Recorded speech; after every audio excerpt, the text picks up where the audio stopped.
సామెతల గ్రంథం 15వ అధ్యాయము మొదటి వచనం. మృదువైన మాట క్రోధమును చల్లార్చును, నొప్పించు మాట కోపమును రేపును.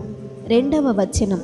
జ్ఞానుల నాలుక మనోహరమైన జ్ఞానాంశములు పలుకును, బుద్ధిహీనుల నోరు మూఢవాక్యములు కుమ్మరించును. 3వ వచనం. యెహోవా కన్నులు ప్రతి స్థలము మీద నుండును, చెడ్డవారిని మంచివారిని అవి చూచుచుండును. 4వ వచనం. సాత్వికమైన నాలుక జీవవృక్షము, దానిలో కుటిలత ఉండిన ఎడల ఆత్మకు భంగము కలుగును. 5వ వచనం. మూఢుడు తన తండ్రి చేయు శిక్షను తిరస్కరించును, గద్దింపునకు లోబడువాడు బుద్ధిమంతుడగును. 6వ వచనం. నీతిమంతుని ఇల్లు గొప్పదననిది, భక్తిహీనునికి కలుగు వచ్చుబడి శ్రమకు కారణము. 7వ వచనం. జ్ఞానుల పెదవులు తెలివిని వెదజల్లును, బుద్ధిహీనుల మనస్సు స్థిరమైనది కాదు. 8వ వచనం. భక్తిహీనులు అర్పించు బలులు యెహోవాకు హేయములు, యథార్థవంతుల ప్రార్థన ఆయనకు ఆనందకరము. 9వ వచనం. భక్తిహీనుల మార్గము యెహోవాకు హేయము, నీతిని అనుసరించు వానిని ఆయన ప్రేమించును. 10వ వచనం. మార్గము విడిచిన వానికి కఠిన శిక్ష కలుగును, గద్దింపును ద్వేషించువారు మరణము నొందుదురు. 11వ వచనం.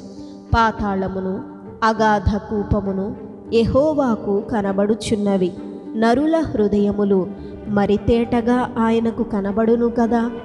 12వ వచనం. అపహాసకుడు తనను గద్దించు వారిని ప్రేమించడు, వాడు జ్ఞానుల యొద్దకు వెళ్ళడు. 13వ వచనం. సంతోష హృదయము ముఖమునకు తేటనిచ్చును, మనోదుఃఖము వలన ఆత్మ నలిగిపోవును. 14వ వచనం. బుద్ధిమంతుని మనస్సు జ్ఞానము వెదుకును, బుద్ధిహీనులు మూఢత్వము భుజించెదరు. 15వ వచనం. బాధపడువాని దినములన్నీయు శ్రమకరములు, సంతోష హృదయునికి నిత్యము విందు కలుగును. 16వ వచనం. నెమ్మది లేకుండా విస్తారమైన ధనముండుట కంటే యెహోవా యందలి భయభక్తులతో కూడా కొంచెము కలిగియుండుట మేలు. 17వ వచనం. పగవాని ఇంట క్రొవ్విన ఎద్దు మాంసము తినుట కంటే ప్రేమగల చోట ఆకుకూరల భోజనము తినుట మేలు. 18వ వచనం. కోపోద్రేకి అగువాడు కలహము రేపును, దీర్ఘశాంతుడు వివాదము అణచివేయును. 19వ వచనం. సోమరి మార్గము ముళ్ళ కంచె, యథార్థవంతుల త్రోవ రాజమార్గము. 20వ వచనం. జ్ఞానము గల కుమారుడు తండ్రిని సంతోషపెట్టును, బుద్ధిహీనుడు తన తల్లిని తిరస్కరించును. 21వ వచనం. బుద్ధి లేని వానికి మూఢత సంతోషకరము, వివేకము గలవాడు చక్కగా ప్రవర్తించును. 22వ వచనం. ఆలోచన చెప్పువారు లేని చోట ఉద్దేశ్యములు వ్యర్థమగును, ఆలోచన చెప్పువారు బహుమంది ఉన్న ఎడల ఉద్దేశ్యములు దృఢపడును. 23వ వచనం. సరిగా ప్రత్యుత్తరమిచ్చిన వానికి దాని వలన సంతోషము పుట్టును, సమయోచితమైన మాట ఎంత మనోహరము. 24వ వచనం.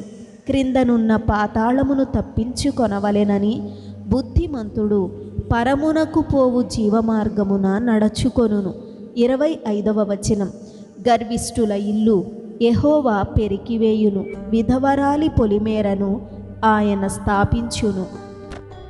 26వ వచనం.